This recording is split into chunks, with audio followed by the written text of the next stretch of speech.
질의해 주십시오. 예. 네, 법원행정처장님. 예. 중요한 사건에 대해서 6일 만에 판결이 난 적도 있지 않습니까? 재판 배당하고 나서. 제가 무슨 말씀 드리는지 잘 아시겠죠? 예. 근데 지금 내란 재판만큼 중요한 재판이 어디 있습니까? 근데 지금 지기현 판사는 휴가를 갔다고요? 참 한가한 노릇이라고 생각합니다. 그렇지 않습니까? 예. 조금 전에 그 경위나 또 배경에 알겠습니다. 대해서 네. 제가 말씀을 장관님, 오늘 어찌됐건 특검의 강제 구인이 실패로 돌아갔습니다. 그 대국민 담화에서는 떳떳하고 당당하게 조사받고 재판받겠다라고 했던 그 수계의 모습은 온데간데 없고 정말 참 내이나 잊고 있고 추접스럽다는 생각밖에 안 듭니다. 솔직히. 아니 저는 가서 묵비권 행사할 수 있다고 생각해요. 가서 아니 진짜 할 말이 없거나 정말 대통령으로서의 정말 품위를 마지막까지 지키고 싶다. 지금 남아있는 품위가 있는지는 모르겠습니다만 정말 무슨 옷을 벗고 진짜 한심하고요. 형 집행법에도 수용자는 머리카락과 수용물 등을 단정하게 유지해야 된다. 혹은 청결 유지에 대한 이런 조항들 있는 거 아시죠? 예. 청결 의무도 있고 또 법무부 훈령에서도 이 수용 질서 확립을 위해서 교육하고 단속해야 된다는 조항 있는 거 아시죠? 예. 여기에 대한 지도 단속, 관리 감독에 대해 철저히 할 수 있도록 좀 예. 해주셨으면 차제 좋겠고요. 면밀히 검토해서 네. 잘 시행하겠습니다. 참 제가 태어나기도 전 사건입니다. 이영주 씨 난민전 사건인데요. 23세의 나이로 영장도 없이 불법 체포되어 남영동 대공분실로 연행돼서 40일간 불법 감금되었고 불법 구금 상태에서 고문과 가혹행위, 허위 자백까지 강요당했던 이 사건입니다.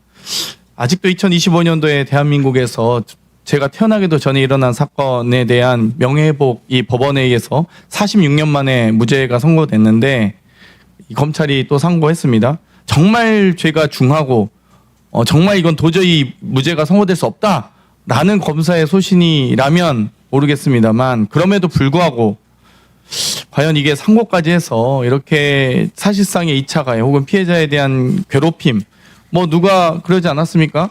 3심 가서 무죄가 선고돼도 인생이 절단난다 이런 표현했습니다. 이런 게 전형적인 기소권 남용으로 인한 피해자 괴롭히기라고 생각합니다. 전 개인적으로. 거기에 대해서 장관께서 어떻게 생각하십니까?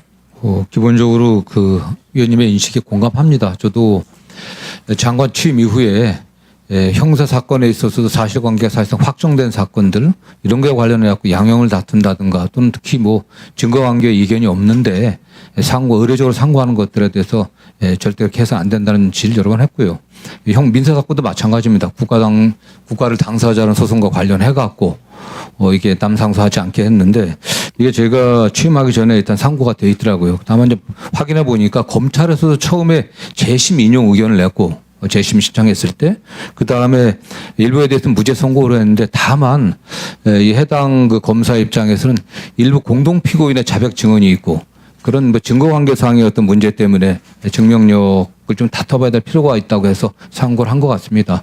향후에는 저희들이 더 면밀히 검토해갖고 이 사건 같은 경우는 뭐 우리 법원에서도 우리 재판장님들도 사절했던 그런 사건이기 때문에 이런 일 좀 저는 검사 면밀히 수사 과정에서 과거에 혹은 사건 기록 검토 과정에서 약간의 의혹이 있거나 좀 미심적인 부분이 있을 수 있다고 봅니다. 근데 그럼에도 불구하고 여러 가지 양형의 기준 같은 게 있고 법원에서도 혹은 이게 이 정도의 의혹을 가지고 기소까지 해서 이 피해자를 이렇게 괴롭혀야 되느냐에 대한 판단은 예. 사실 할 수 있게 우리 대한민국 법률이 정하고 있고 거기에 대한 권한을 검사에게 부여하고 있는 건 아니겠습니까? 네.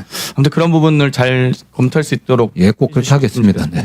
그 법원행정처장님, 저희가 이제 법안소에서 잠깐 논의했던 회사 전문법원 관련된 좀 얘기를 드리고 싶은데요. 그 당시에 여야가 그래도 함께 마음을 좀 모아서 이 회사법원 전문법원에 대한 설치는 다들 공감하시는데 과연 이제 이 전문법원 전문재판부가 이제 사건이 뭐 아주 많지는 않으니까 거기에 대해서 1심만 줄지 혹은 2심 같은 경우는 단독재판부가 판결한 것에 대해서도 2심까지 허용할지 뭐 혹은 전면적으로 허용할지에 대한 부분 한 가지와 또 한편으로는 이 전문법원에 대한 설치를 한 특정 지역에 할 건지 아니면 뭐 인천과 부산에 할 건지 혹은 한 곳에 해놓고 2개 지원을 둘지에 대한 논의가 좀 있었습니다. 그래서 거기에 대한 검토를 행정처 차장님이 좀 얘기를 하셨거든요.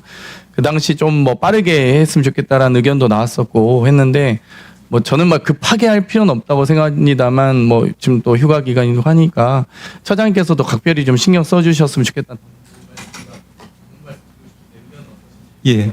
위원님 말씀하신 바와 같이 소위에서도 그 법안의 구체적인 내용에 대해서 특히 이제 심판권의 범위라든지 또 관할의 어떤 설정이라든지 이런 부분에 대해서 신속하게 검토해 줬으면 좋겠다라는 그 요청을 들었습니다. 그래서 지금도 저희들이 최대한 그 문제를 선결 문제로 검토를 하고 있다는 말씀을 드리겠습니다. 네, 위원님들이 토론을 다 한 번씩 하셨기 때문에 저도 짧게